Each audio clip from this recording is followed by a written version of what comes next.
Christin kikhol'in na din mun Pagkay mel hello Christin atam Pagkay het palo Christin ho chu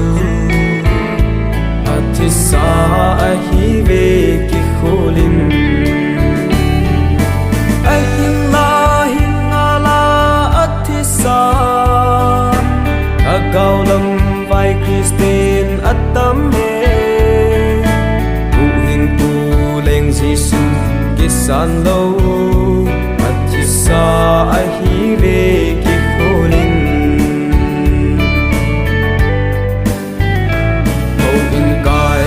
Christin atam in mai cham sem lo Christin zong atam tao lo Bible sim lo Christin zong Athisa ahiuve kikhol'in Ahingla hingala Athisa lhagao lamvai Christin atam Huhhingpu Leng Jesu kisanlou Athisa ahiuve kikhol'in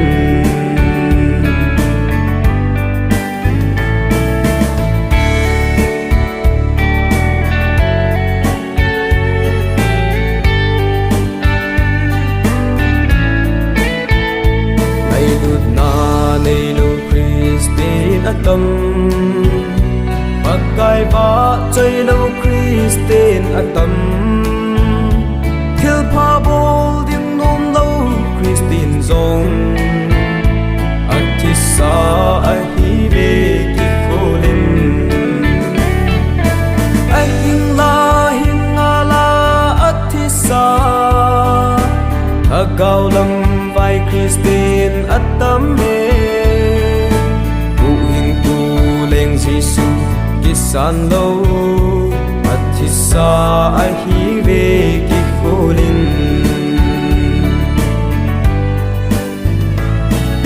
Sum le pai ngai lu Christin atam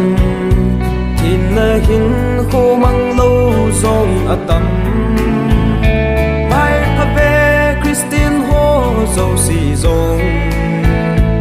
Athisa ahiuve kikhol'in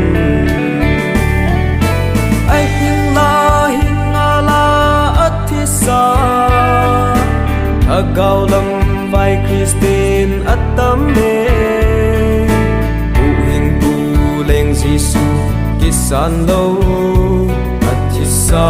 ahiuve